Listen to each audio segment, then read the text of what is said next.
Hello students, I am Sonika Rumba and today I am here to teach you coming of the British and the revolt of the 1857. So today we will do part 4 and this is of class 5 and the subject is SST. So last class we did part 1, part 2, part 3 and today we will do part 4 and today with this we will come towards the end of this topic, that is the coming of the British and the revolt of 1857. So in the part 1 है ना, so in the part 1 we did हमने ये जो topic है, ये जो coming of the British and revolt of 1857 we did just starting of that topic. So in the second part 2 we did just the continuation of this topic, and in the part 3 we did word meaning, match the columns and all है ना, multiple choice question ये किया हमने, self made questions. So today we will do the answer the following question.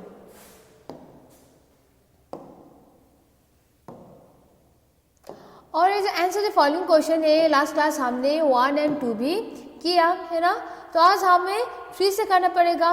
सो एक बार हम 1 और 2 जो है वो एक बार रिवीजन करते हैं, तो उसके बाद हम 3 से स्टार्ट करते हैं. ठीक है. So first we will do a little bit of quick revision. So our first question is, what do you know about the doctrine of lapse? How did it help the British to expand their power?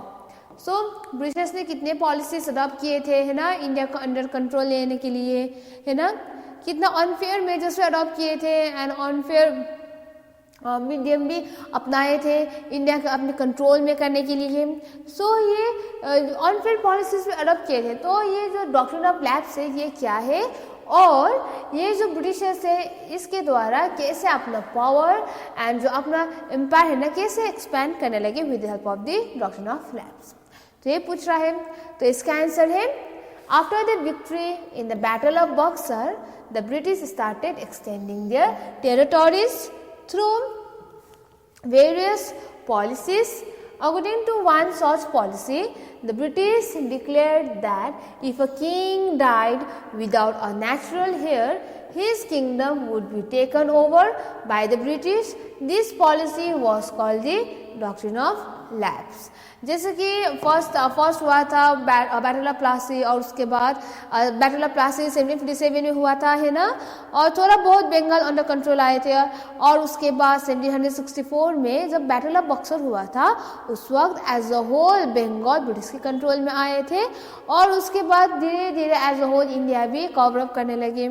इसी तरह से जब Britishers battle of Buxar में victory gain किए थे है ना, तो उस वक्त उन लोग ने अपने एम्पायर एक्सटेंड करना शुरू कर दिया, टेरिटोरीज एक्सपैंड करना शुरू कर दिया वेरियस पॉलिसी अडॉप्ट करके है ना. और इतना ज़्यादा एक ऐसा भी था, the British declare that if a king dead, अगर एक राज्य का एक किंग का देहांत हो जाता है, तो अगर वो किंग मर जाता है, तो अगर उसका कोई भी वारिस नहीं है, ठीक है, अगर कोई भी वारिस नहीं है, उससे अडॉप्टेड भी नहीं चलेगा, खुद का वारिस होना चाहिए. अगर कोई भी वारिस नहीं है तो ये जो राज्य है वो ऑटोमेटिकली ब्रिटिश के अंडर में चला जाएगा. सो ये जो पॉलिसी है ये है आप लोग का डॉक्ट्रिन ऑफ लैप्स, और इसके वजह से ही झांसी की रानी आप लोग को पता ही है ना, रानी लक्ष्मीबाई ऑफ झांसी, ये भी अंडर कंट्रोल किए थे, क्योंकि झांसी की रानी खुद का वारिस नहीं था, उसने सन अडॉप्ट किया था है ना. सो because of this doctrine of lapse, Jhansi also came under the control of the British. So we will move towards the question number 2, and the question is, how was the route of India discovered through a Cape of Good Hope? So ये जो Cape of Good Hope है, Cape of Good Hope के द्वारा कैसे India how was the route to India discover through Cape of Good Hope. So India कैसे discover हुआ Cape of Good Hope की वजह से है ना. सो इसका आंसर है, in 1498 Vasco da Gama a Portuguese explorer discovered a new sea route to India via Cape of Good Hope. The Portuguese used this route to reach Calicut and started trading in the region. At that time, Calicut was major producer of spices. Vasco da Gama got permission from the ruler of Calicut to carry trade with India. तो पहले India में कौन आया था? Vasco da gamma आया था, है ना, 1498 में. और 1498 में वो एक पोर्टुगीज एक्सप्लोरर था, न्यू सी रूट इंडिया का via Cape of Good Hope discover किया था. और उसके बाद जो पोर्टुगीज ट्रेडर्स है वो इंडिया में आने लगे. और ये जो पोर्टुगीज ट्रेडर्स इंडिया में आने लगे तो उस वक्त पहला वो लोग कैलिकट में आने लगे. और कैलिकट उस वक्त स्पाइसेस का मेजर सेंटर था. सो स्पाइसेस का ट्रेड करने लगे कैलिकट में आके. और उसके बाद और वहाँ पर ट्रेड करने के लिए परमिशन तो चाहिए. तो वास्को दा गामा ने वहाँ का कैलिकट का रूलर जो था उसे परमिशन ले लिया और वहाँ पर ट्रेड करना स्टार्ट कर दिया. So India was discovered through the Good Hope. By whom? Vasco da Gama. And how it was discovered? Now you all came to know the answer of this question, you know. So now we will move towards the question number 3. And the question is, write a short note on the Battle of Plassey. So now here you have to write about the Battle of Plassey. So answer is, the British wanted to bring Bengal under their control. Thus they started building forts and settlements in the 17th century. So ये जो Britishers है, Britishers Bengal को अपना खुद के control में लेना चाहते थे, है ना. तो इसीलिए without the permission of the Nawab Britishers ने ये जो फोर्ट है, फोर्ट बनाना स्टार्ट कर दिया और खुद का सेटलमेंट भी बनाना स्टार्ट कर दिया बंगाल में. कब स्टार्ट कर दिया था? 17th सेंचुरी में.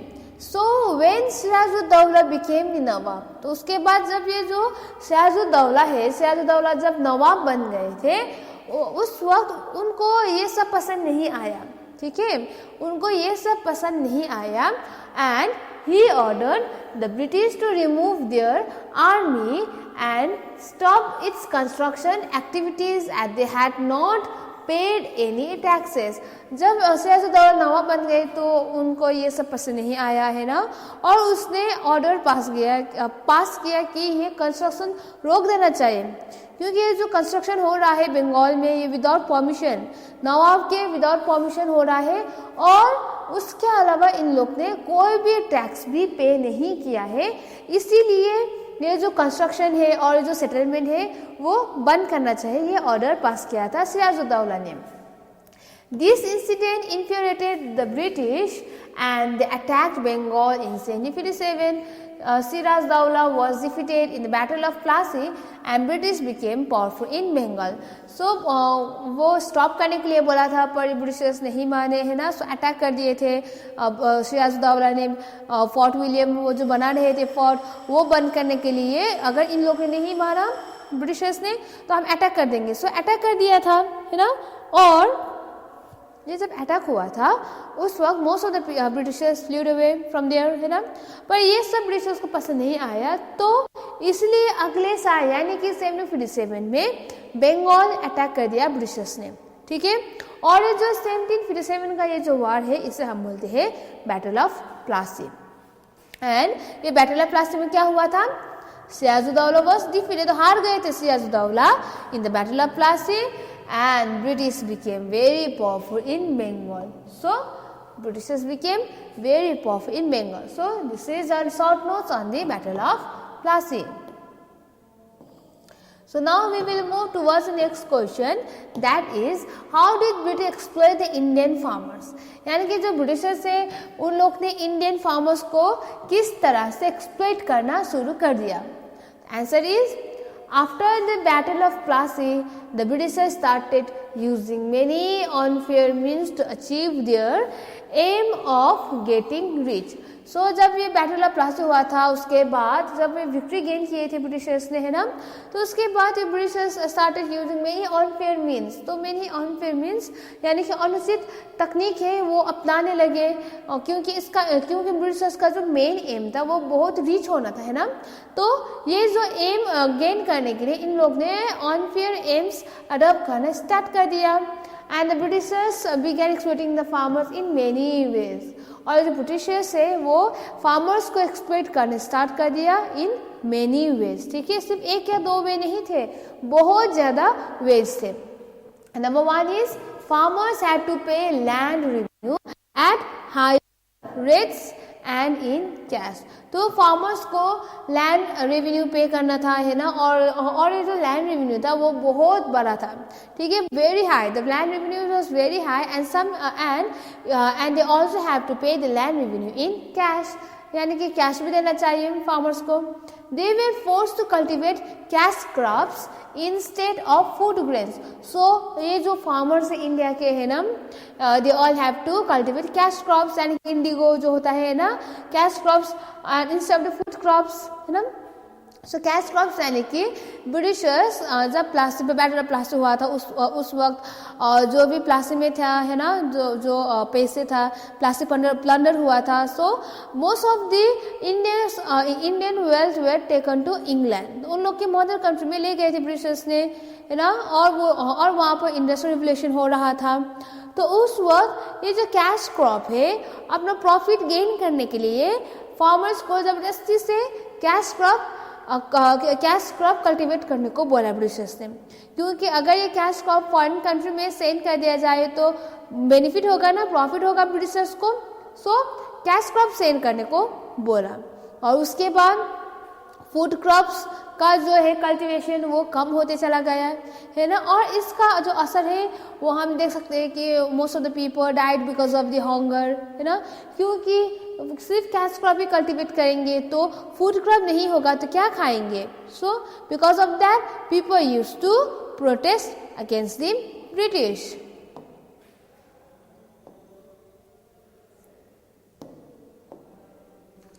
And second point is the British developed some industry but a big chunk of profit went in their pocket.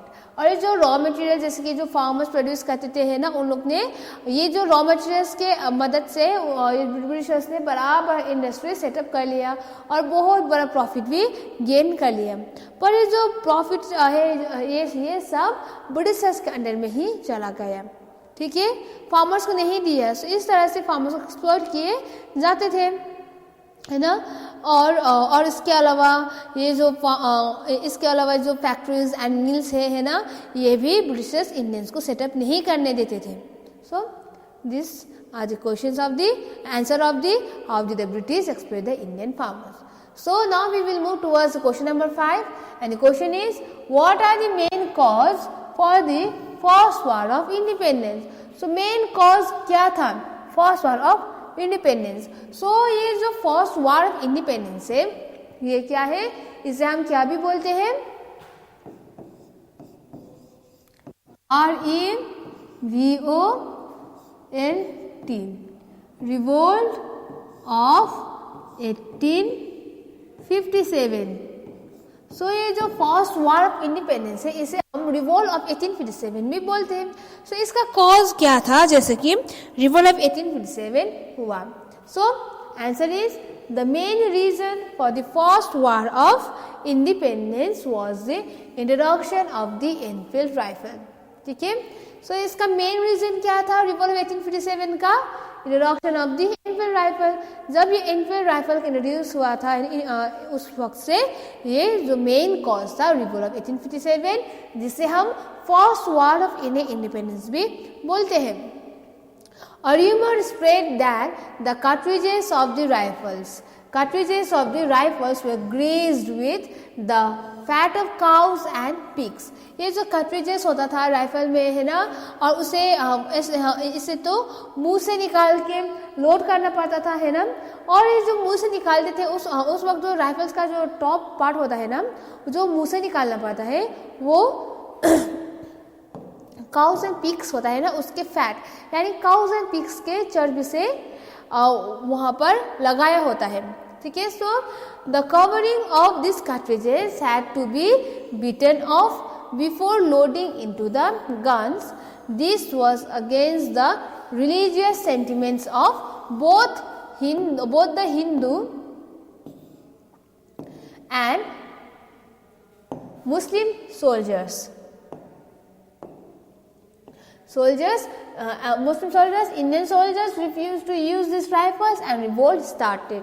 So ये जो ब्रिटिश के आर्मी में सिर्फ हिंदू ही नहीं थे, सिर्फ मुस्लिम भी थे, both and the Muslims both are there in British army. Rifle का आविष्कार हुआ था, है ना, वो वहाँ पर कार्ट्रिजेस वो लोड करने के लिए उन लोग को मुंह से निकालना पड़ता था. और ये जो फैट है उसके टॉप में जो फैट होता था वो काउस एंड पिग्स के हुआ करते थे. और ये जो काउस एंड पिग्स का जो मीट है या फिर जो भी ये जो फैट है वो सेवन करना it is against the religion, है ना. ये जो मुस्लिम एंड ब्रिटिशर्स हैं क्योंकि ये लोग पूजा करते हैं ना, so it is against their religion. So इसकी वजह से उन लोग ने प्रोटेस्ट करना स्टार्ट कर दिया. And when they refused to use this rifle, जब उन लोग ने ये राइफल रिफ्यूज किया यूज करने के लिए, तो उस वक्त रिवोल्ट ऑफ 1857 स्टार्ट हो गया. ठीक है. सो this is the answer of what was the main cause for the first war of independence. So next time आप लोग कंफ्यूज मत होइए कि रिवोल्ट ऑफ 1857 भी है और फर्स्ट वॉर ऑफ इंडिपेंडेंस भी है. ठीक है, ये दोनों डिफरेंट नहीं है, दिस आर सेम. ठीक है. So revolt of 1857 and the first war of independence is same, it is not different. So our next question is what made the British follow the policy divide and rule. So different policy अपनाए थे, है ना. मैंने आपको पहले बताया जब Britishers ने कंट्रोल करना शुरू कर दिया था डिफरेंट पॉलिसीज अडॉप्ट करने लगे. और हमने इससे थोड़ा आगे डॉक्ट्रिन ऑफ लैब्स भी देख लिया. तो ये डिवाइड एंड रूल क्या है, ये पॉलिसी ब्रिटिशर्स का क्या है वो देखेंगे अब हम. अब इसका आंसर है the king and the Nawab. Sorry, ये जो नवाब है ये थोड़ा सा स्पेलिंग मिस्टेक है. इसका स्पेलिंग होता है NAWAB, Nawab. The king and the nawab of small kingdom in India always fought among themselves. They always fought among themselves. The British helped one ruler against the other and gained power and wealth. So ये जो हमारे देश के ये छोटे छोटे राज्य जो है ना, वहाँ के किंग्स एक दूसरे से बहुत लड़ते थे. ठीक है, बहुत झगड़ते थे एक दूसरे से. इसीलिए जब ब्रिटिशर्स ने ये divide and rule policy adopt किया, जैसे कि एक देश के अंदर ही, है ना, एक दूसरे के अंदर में वार कर देना, है ना, वार करने का वो भाग लगा देना. क्योंकि अगर डिवाइड एंड रूल पॉलिसी है तो यूनिटी नहीं होगा. अगर यूनिटी नहीं होगा तो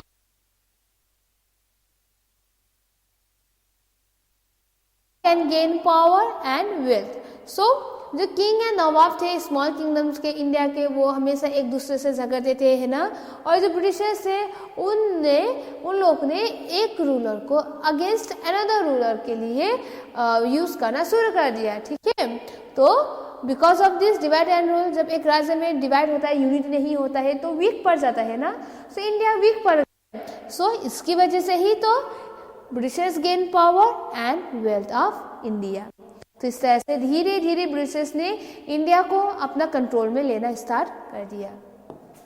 सो this is the answer of what made the British follow the policy of divide and rule. So now we will move towards the next question and that is this why do you think Britishers exploited the Indian farmers. So जब Britishers ने अपना power gain किया है ना, तो Indian farmers को ही क्यों exploit किया. ठीक है, वो हम देखते हैं. So why do you think British exploited the Indian farmers? Answer is the Britishers exploited the Indian farmers in order to achieve their aim of getting rich. यानी कि ये ब्रिटिशर्स इंडिया में आए थे रिच होने, पहले तो सिर्फ ट्रेड करने के लिए आए थे, पर उसके बाद कंट्रोल करने के लिए और बहुत रिच होने के लिए भी ब्रिटिशर्स इंडिया में आए थे. So the British exploited the Indian farmers in order to achieve their aim of getting rich. यानी कि बहुत रिच होने के लिए एक्सप्लॉइटेड करने लगे फार्मर्स को, है ना. And the British government in India determined it's aggregate policy keeping in view the economic interest of the England. So Britishers ने एग्रीगेन पॉलिसी भी अडॉप्ट करना स्टार्ट कर दिया था इंडिया में, है ना। और जो एग्रीगेन पॉलिसीज थे वो इंडिया के बेनिफिट के लिए नहीं था, ठीक है। ये जो ब्रिटिशर्स ने ये जो एग्रीगेन पॉलिसीज अडॉप्ट किया था वो खुद के बेनिफिट के लिए था। सो the British government in India determined its aggregate policy keeping in view the economic interest of England, यानी कि वो लोग कैश क्रॉप लगवाते थे, जैसे कॉटन, क्योंकि इंग्लैंड में बहुत ठंड होने की वजह से कॉटन नहीं होता था, ठीक है, कॉटन नहीं होता था। एंड कॉटन क्लॉथ बहुत इंपॉर्टेंट, बहुत अच्छा होता है ना। तो ये लोग जबरदस्ती इंडियन फार्मर्स को कॉटन का खेती करने के लिए लगाते थे, यानी कि cash crop instead of the food crops, है ना। सो इस और वो जो कॉटन होता था वो भी बहुत कम दाम में ब्रिटिशर्स खरीदते थे, ठीक है, ज़्यादा दाम में भी नहीं, बहुत कम दाम में खरीदते थे। सो because of this Indian farmers get very poor day by day, and Britishers is exploited this Indian farmers. So एक आपने खुद इंग्लैंड इकोनॉमिक इंटरेस्ट के लिए ये सब ब्रिटिशर्स ने एग्रीगेन पॉलिसीज अडॉप्ट किया था। And aggregate policies was based on principles of maximum revenue should be collected from the Indian farmers, और ये मैक्सिमम रेवेन्यू भी कलेक्ट करते थे इंडियन फार्मर से। जो एग्रीगेट पॉलिसीज अडॉप्ट किया था ब्रिटिशर्स इंडिया में, है ना, उसके द्वारा बहुत ज़्यादा मैक्सिमम रेवेन्यू भी कलेक्ट करते थे ब्रिटिशर्स ने इंडियन फार्मर्स द्वारा, ठीक है। इसीलिए तो इंडियन फार्मर्स डेप्ट में रहते थे, है ना, डेप्ट यानी कि ऋण में रहते थे ये लोग बहुत day by day, they were becoming so poor and poor day by day, क्योंकि जबरदस्ती कैश क्रॉप यानी कि इंडिगो, है ना, इंडिगो भी जबरदस्ती से इंडिगो कल्टीवेट करना लगाते थे instead of the food crops. Because of this only famine also started India, where most of the population of India vanished, है ना, due to famine, because उसके पास खाना नहीं था, फार्मर्स के पास खाना नहीं था, इसीलिए। And aggregate policy was based on principles that maximum revenue should be collected from the Indian farmers. So इसकी वजह से ही इंडियन फार्मर्स को एक्सप्लॉइट करना शुरू कर दिया। They imposed heavy taxes on the farmers and they had to pay more than they earned from the land every season. और जो ब्रिटिशर्स है उन लोग ने इंडियन फार्मर्स को बहुत एक्सप्लॉइट करना शुरू कर दिया, है ना। और ये जो टैक्सेस है फार्मर्स के ऊपर, ये जो टैक्सेस लगाते थे, है ना, वो बहुत ज़्यादा था। एक साल में वो जितना कमाते थे, यानी कि एक सीजन में, है ना, उससे भी ज़्यादा इन लोग का फार्मर्स का टैक्स था, क्योंकि इन लोग बहुत एक्सप्लोइट, क्योंकि रिच बनना चाहते थे और ये जो रॉ मटेरियल्स है वो सब कम दाम में खरीद के अपना देश ले जाके वहाँ पर वो डेवलप करना चाहते थे ना। सो because of that farmers, heavy taxes was imposed on the farmers and they had to pay more than they earned from the land every season. And also revenue was collected strictly. और ये जो revenue maximum revenue तो लेते ही थे farmer से, पर ये जो मैक्सिमम रेवेन्यू है वो भी बहुत स्ट्रिक्टली कलेक्ट करते थे, ठीक है, बहुत स्ट्रिक्टली कलेक्ट करते थे। और ये जो रेवेन्यू कलेक्ट करने के लिए भी ब्रिटिशर्स ने बहुत पॉलिसीज अडॉप्ट किए थे। So this are our question and answer. So now let's do a little bit of quick revision of answer the following question. Number 1, what do you know about the doctrine of lapse? How did it help the British to expand their power? Answer is, after the victory in the Battle of Buxar, the British started extending their territories through various policies.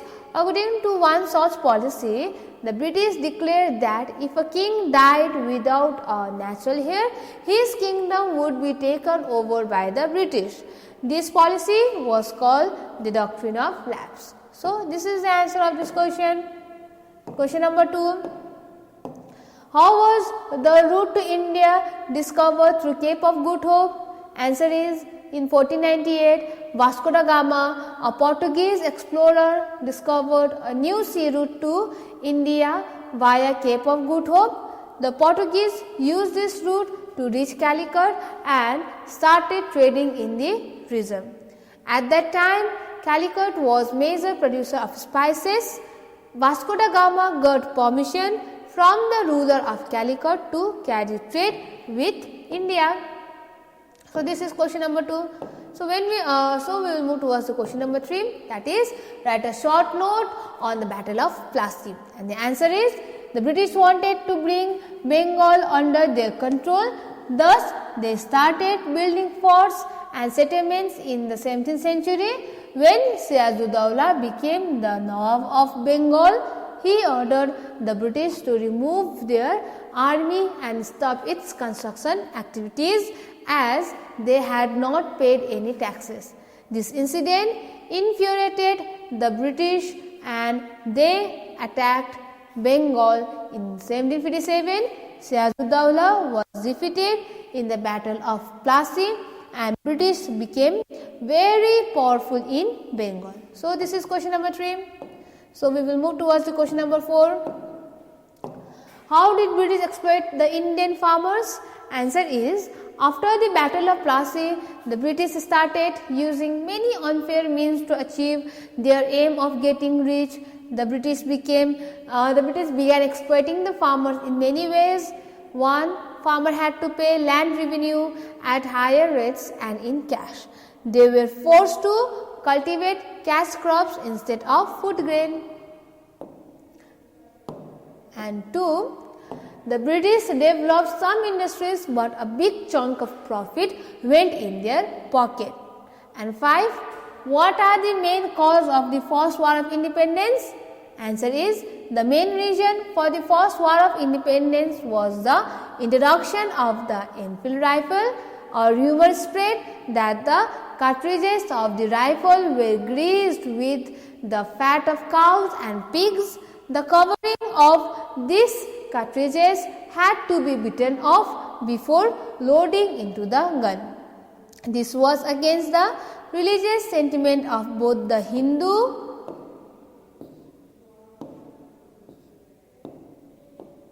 and the Muslim soldier. Indian soldiers refused to use these rifles and revolt started. Question number 6. What made the British follow the policy of divide and rule? And the answer is, the king and the Nawab of small kingdoms in India always fought among themselves. The British had one ruler against the other and gained power and wealth. So now we will move towards the war and wealth. This policy of British was known as divide and rule. This policy helped the British to capture various kingdoms of Indian rulers. So now we will move towards the question number 7. Why do you think Britishers exploited the Indian farmers? And the answer is, the Britishers exploited the Indian farmers in order to achieve their aim of getting rich. The British government in India determined its agrarian policy, keeping in view the economic interests of England. The agrarian policy was based on principle that maximum revenue should be collected from the Indian farmers. They imposed heavy taxes on the farmers and they had to pay more than they earned from the lands every season, and also revenues was collected strictly. So now here we are done with the answer the following question of this topic. So now lastly we will move towards the right, true and false of this topic. Okay. So right, true and false. You have to write, if the answer is right, you have to write true, and if the answer is wrong, you have to write false. Okay. Number 1, Vasco da Gama discovered a new sea route to South Africa. क्या है? Vasco da gamma ने south Africa का new sea root discover किया था? नहीं किया था. तो आंसर क्या है? फॉल्स. FALSE फॉल्स, क्योंकि इंडिया के किया था ना वास्को दा गामा ने, इसलिए. Battle of Buxar was fought in 1757. 1757 हुआ था बैटल ऑफ बक्सर? नहीं हुआ था. तो आंसर हुआ फॉल्स. बैटल ऑफ बक्सर कब हुआ था? 1764. And number 3, the first Enfield rifle was introduced in the Punjab army in 1857. Punjab army में हुआ था? नहीं हुआ था. तो आंसर क्या है? False. And number 4, Bahadur Shah Jafar was the last Mughal emperor. Bahadur Shah Jafar last Mughal emperor थे. So answer is true. So number 1, Vasco da Gama discovered a new sea route to South Africa. False. Number 2, Battle of Buxar was fought in 1757. False. Number 3, the first Enfield rifle was introduced in the Punjab army in 1857. False. Number 4, Bahadur Shah Jafar was the last Mughal emperor. Okay, sorry, here there is a mistake and you have to write Emperor Bahadur Shah Jafar was last Mughal emperor. EMPEROR emperor. So answer is true. So now with this we come to the end of this topic, that is coming of the British and the revolt of 1857. So next class we will move towards the next topic. Okay, so thank you students.